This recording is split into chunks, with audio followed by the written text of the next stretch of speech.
ಕರ್ನಾಟಕದ ವಿದ್ಯಾರ್ಥಿಗಳಿಗೆ ಮತ್ತು ಯುವಕರಿಗೆ ಭಾಳ ದೊಡ್ಡ ನ್ಯಾಯವನ್ನು ಉದ್ಯೋಗದ ಮುಖಾಂತರ ಕೊಡಬೇಕಾಗಿದ್ದಂಥ KPSCನಲ್ಲಿ ಪ್ರತಿದಿನ ಒಂದಲ್ಲ ಒಂದು ಹಗರಣಗಳು ಹೊರಗೆ ಬರ್ತಾ ಇರುವಂಥದ್ದು ಸಹಜವಾಗಿ ಯುವಕರಲ್ಲಿ ಒಂದು ಆತಂಕವನ್ನು ಸೃಷ್ಟಿ ಮಾಡಿದೆ. KPSCಯಲ್ಲಿ ನಡೀತಾ ಇರುವಂಥ ಭ್ರಷ್ಟಾಚಾರದ ಕುರಿತಂತೆ ವಿಧಾನಸಭೆಯ ಒಳಗೆ ನಾನೇ ಈ ವಿಷಯವನ್ನು ಪ್ರಸ್ತಾಪ ಮಾಡಿ ವಿವರವಾಗಿ ಇದನ್ನು ಚರ್ಚೆ ಮಾಡಿದ್ದು.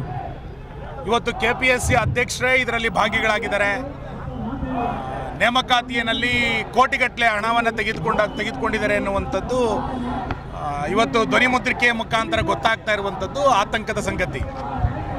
ಸರ್ಕಾರ ಎಲ್ಲಾದರೂ ಒಂದು ಕಡೆ ಇದಕ್ಕೆ ಕಟ್ಟುನಿಟ್ಟಿನ ಕ್ರಮಗಳನ್ನು ತೆಗೆದುಕೊಳ್ಳಿಕ್ಕೆ ಇವತ್ತು ಮುಂದಾಗಬೇಕು. ಸರ್ಕಾರ ಇವತ್ತು KPSCಯ ನಿಯಮಾವಳಿಗಳನ್ನು ಬದಲಾವಣೆ ಮಾಡಲಿಕ್ಕೆ, ಅದನ್ನು ಸುಧಾರಣೆ ಮಾಡಲಿಕ್ಕೆ ಯಾವ ರೀತಿಯಲ್ಲೂ ಕೂಡ ಮುಂದಾಗದಲ್ಲೇ ಇರುವಂಥದ್ದು ಅತ್ಯಂತ ದುರ್ದೈವದ ಸಂಗತಿ. ಇವತ್ತು 10-20 ಸಾವಿರ ನೇಮಕಾತಿಗಳನ್ನು ಮಾಡಬೇಕು ಅಂತೇಳಿ ಸರ್ಕಾರ ಒಟ್ಟಿರುವಂಥ ಸಂದರ್ಭದಲ್ಲಿ KPSCಯಲ್ಲಿ ಆಗ್ತಾ ಇರುವಂಥ ಈ ಬೆಳವಣಿಗೆಗಳು ಇನ್ನು ಮುಂದಿನ ನೇಮಕಾತಿಗಳು ಯಾವ ರೀತಿ ಆಗುತ್ತೆ ಎನ್ನುವಂಥದ್ದನ್ನು ಕೂಡ ಅನುಮಾನದಿಂದ ನೋಡುವಂಥ ಪರಿಸ್ಥಿತಿಗಳು ಇವತ್ತು ನಿರ್ಮಾಣ ಆಗಿದೆ. KPSCಯಲ್ಲಿ ನಡೀತಾ ಇರುವಂಥ ಭ್ರಷ್ಟಾಚಾರವನ್ನು ಸರ್ಕಾರ ಮೌನವಾಗಿ ನೋಡ್ತಾ ಇದೆ ಅಂತ ಕೇಳಿದರೆ ಸರ್ಕಾರ ಎಲ್ಲೋ ಇದರಲ್ಲಿ ಪಾಲುದಾರರಾಗಿರಬೇಕು ಅನ್ನುವಂಥ ಅನುಮಾನಗಳು ಮೂಡ್ತಾ ಇದೆ. ಇಲ್ಲ ಅಂತಂದರೆ ಇಷ್ಟು ದೊಡ್ಡ ಪ್ರಮಾಣದಲ್ಲಿ ಭ್ರಷ್ಟಾಚಾರ ನಡೀತಿದೆ ಅಂತ ಗೊತ್ತಾದಾಗಲೂ ಕೂಡ ಮುಖ್ಯಮಂತ್ರಿಗಳು ಮಾತಾಡೋದಿಲ್ಲ, ಸಂಬಂಧಪಟ್ಟಂಥವ್ರು ಯಾರೂ ಮಾತಾಡೋದಿಲ್ಲ. ರಾಜ್ಯಪಾಲರೇ ನೇರ ಪ್ರವೇಶ ಮಾಡಿ ಅಧ್ಯಕ್ಷರ ನೇಮಕಾತಿಯನ್ನು ರದ್ದು ಮಾಡಿರುವಂಥ ಪ್ರಕರಣವನ್ನು ನೋಡಿದಾಗ KPSC ಕುರಿತಂತೆ ದೊಡ್ಡ ಪ್ರಮಾಣದ ಕಾರ್ಯಾಚರಣೆಯನ್ನು ಇವತ್ತು ಸರ್ಕಾರ ಮಾಡಬೇಕಾಗಿರುವಂಥ ಅನಿವಾರ್ಯ. ವಿದ್ಯಾರ್ಥಿಗಳಿಗೆ ಒಂದು ವಿಶ್ವಾಸದ ಮಾತುಗಳನ್ನು ಇವತ್ತು ಸರ್ಕಾರ ಹೇಳಬೇಕು. ವಿಶ್ವಾಸದ ಮಾತುಗಳನ್ನು ಹೇಳಿಲ್ಲ ಅಂತಾದರೆ ಮುಂದಿನ ಎಲ್ಲ ಆಯ್ಕೆಯ ಪ್ರಕ್ರಿಯೆಗಳು ಅನುಮಾನದಿಂದನೇ ಕೊಡುತ್ತೆ ಮತ್ತು ಒಂದೊಂದು ಆಯ್ಕೆಗೆ ಇಂದಿಷ್ಟೇ ದುಡ್ಡುಗಳನ್ನು ಕೊಡಬೇಕು ಅನ್ನುವಂಥದ್ದನ್ನು KPSC ಫಿಕ್ಸ್ ಮಾಡಿರೋದನ್ನು ನೋಡಿದಾಗ ಸರ್ಕಾರ ಇದರ ಪಾಲುದಾರಿಕೆಯನ್ನು ಇವತ್ತು ಬಹಿರಂಗ ಮಾಡಬೇಕಾಗತ್ತೆ. ಇದನ್ನು ಮುಖ್ಯಮಂತ್ರಿಗಳು ತಕ್ಷಣ ಯುವಕರನಿಗೆ ಒಂದು ವಿಶ್ವಾಸದ ಮಾತುಗಳನ್ನು ಹೇಳಬೇಕು ಅಂತೇಳಿ ನಾನು ಆಗ್ರಹಿಸ್ತೇನೆ. ಆದ್ಯತೆ ಯಾವುದು ಅನ್ನುವಂಥದ್ದೇ ಇವತ್ತು ಗೊತ್ತಾಗ್ತಾ ಇಲ್ಲ.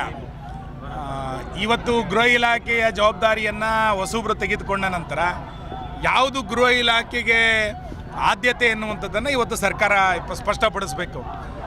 ಫೇಸ್ಬುಕ್ಗಳನ್ನು ಹುಡುಕುವಂಥದ್ದು, ಭಾಷಣಗಳನ್ನು ಹುಡುಕುವಂಥದ್ದು ಗೃಹ ಇಲಾಖೆಯ ಆದ್ಯತೆ ಅಂತಾದರೆ ಇಡೀ ರಾಜ್ಯದಲ್ಲಿ ಕಾಂಗ್ರೆಸ್ಸಿನ ಕಾರ್ಯಕರ್ತರು ಫೇಸ್ಬುಕ್ಗಳಲ್ಲಿ ಎಷ್ಟು ಅವಹೇಳನವನ್ನು ಮಾಡ್ತಾ ಇದ್ದಾರೆ ಅಂತ ನೋಡ್ತಾ ಇದ್ದೀವಿ.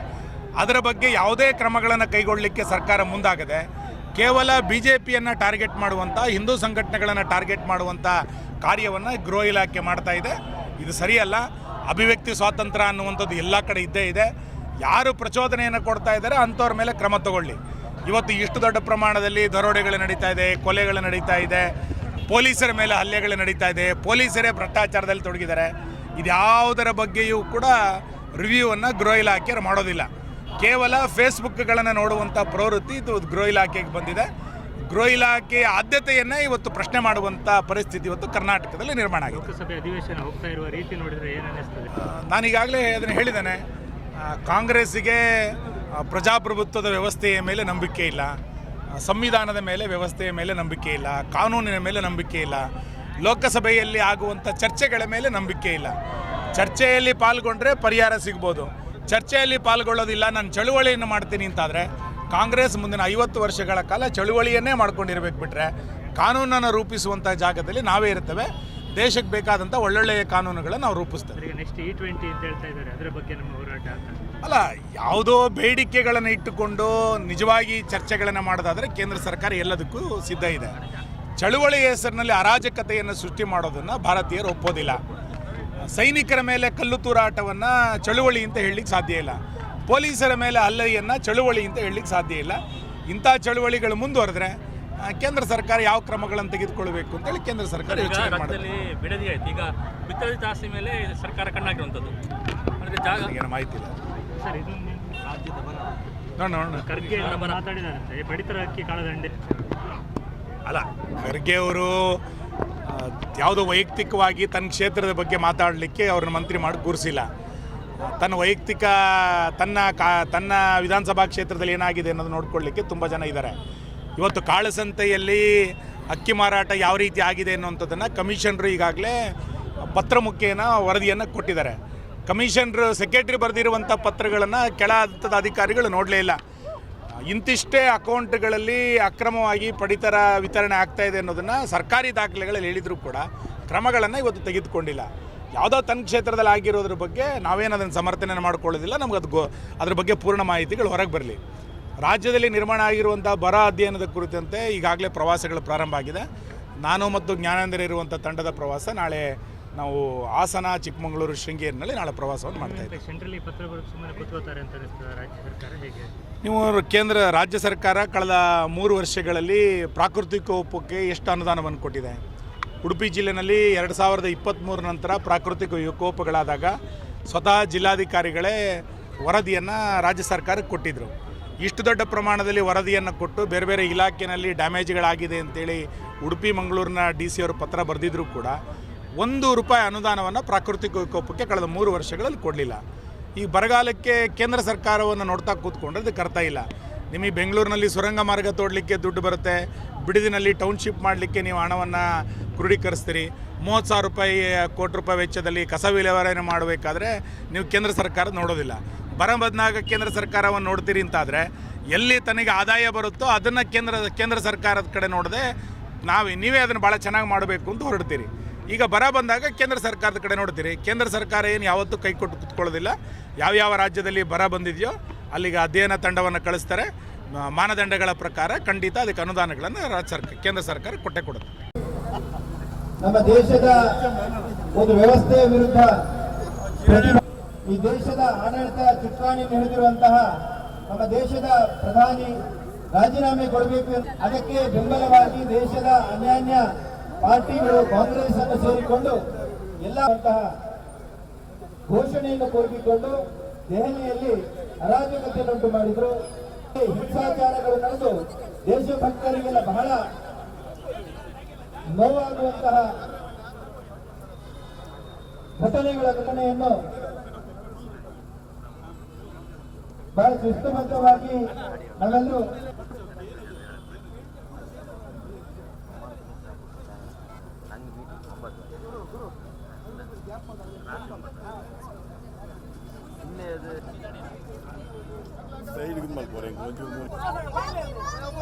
ಸಾವಧಾನ ದಯವಿಟ್ಟು ಸೂಚನೆಗಳನ್ನು ಪಾಲಿಸಬೇಕು.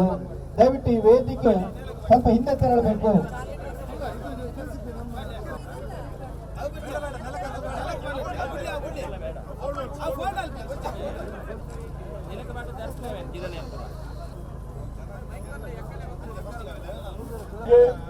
ಮುಂಭಾಗದಲ್ಲಿ ಅವಕಾಶ ಮಾಡಿಕೊಟ್ಟು ತಾವೆಲ್ಲ ಸ್ವಲ್ಪ ಹಿಂದೆ ಸರಿಬೇಕು ದಯವಿಟ್ಟು. ಬ್ಯಾನರ್ನ ಮುಂದೆ ಯಾರೂ ನಿಲ್ಬಾರ್ದು. ಮಾತಾ ಕಿ ಭಾರತ್ ಮಾತಾ ಕಿ.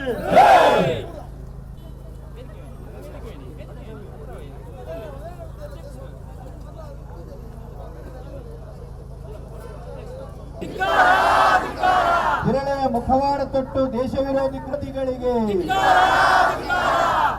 ಮತ್ತು ಎಲ್ಲ ಅವರ ಬೆಂಬಲಿಗರ ದೇಶದ್ರೋಹಿಗಳಿಗೆ ಎಚ್ಚರಿಕೆ ಕೊಡಲಿಕ್ಕೆ ಭಾರತೀಯ ಜನತಾ ಪಾರ್ಟಿ ಉಡುಪಿ ಜಿಲ್ಲೆ ಅಧ್ಯಕ್ಷರಾದಂತಹ ಕುತ್ಯಾರ್ ನವೀನ್ ಶೆಟ್ಟಿ ಅವರು ವಹಿಸಿಕೊಳ್ಳಿಕ್ಕಿದ್ದಾರೆ. ಕುಮ್ಮಕ್ಕು ನೀಡಿ ಮಾಡಿರುವಂತಹ ಪ್ರತಿಭಟನೆಯ ಒಂದು ವಿದ್ಯಾರ್ಥಿಗಳ ಹುನ್ನಾರದ ವಿರುದ್ಧವಾಗಿ ಇವತ್ತು ಭಾರತೀಯ ಜನತಾ ಪಾರ್ಟಿ ಮತ್ತು ದೇಶ ಪ್ರೇಮಿ ಸಂಘಟನೆ ನಾವು ಒಟ್ಟಾಗಿ ಇವತ್ತು ದೇಶ ಪ್ರೇಮಿಗಳು ಒಂದು ಭಾಗದಲ್ಲಿ ಆದ್ರೆ ದೇಶ ವಿರೋಧಿಗಳು ಜೈ ಶ್ರೀರಾಮ್ ಜೈ ಶ್ರೀರಾಮ್ ಒಂದೇ ಒಂದೇ ಒಂದೇ ರಾಷ್ಟ್ರ ವಿರೋಧಿ ಕಾಂಗ್ರೆಸ್ ಪಾರ್ಟಿಗೆ, ರಾಷ್ಟ್ರ ವಿರೋಧಿ ರಾಹುಲ್ ಗಾಂಧಿ ಅವರಿಗೆ, ರಾಷ್ಟ್ರ ವಿರೋಧಿ ಕಾಂಗ್ರೆಸ್ ಪಾರ್ಟಿಗೆ, ರಾಷ್ಟ್ರ ವಿರೋಧಿ BK ಹರಿಪ್ರಸಾದ್ರಿಗೆ ಭಾರತ್ ಮಾತಾ ಕಿ, ಭಾರತ್ ಮಾತಾ ಕಿ. ಬಹಳ ಚಂದವಾಗಿ ಭಾರತ್ ಮಾತಾ ಕಿ ಒಂದೇ ಒಂದೇ ಕಾರ್ಯಕ್ರಮ. ಭಾರತೀಯ ಜನರು ಮಾತಾಡಿ ವಸ್ತುಸ್ಥಿತಿಯ ಬಗ್ಗೆ ನಮ್ಮೆಲ್ಲರಿಗೂ ಮನವರಿಕೆ ಮಾಡಿದ್ದಾರೆ. 5 ಜನ ಶಾಸಕರಿಗೂ ಸಹ ಧನ್ಯವಾದವನ್ನು ಸಲ್ಲಿಸುತ್ತೇನೆ. ಜಿಲ್ಲೆಯ ಮಾಜಿ ಅಧ್ಯಕ್ಷರುಗಳಿಗೆ, ಗೌರವಾನ್ವಿತ ಮಂಡಲ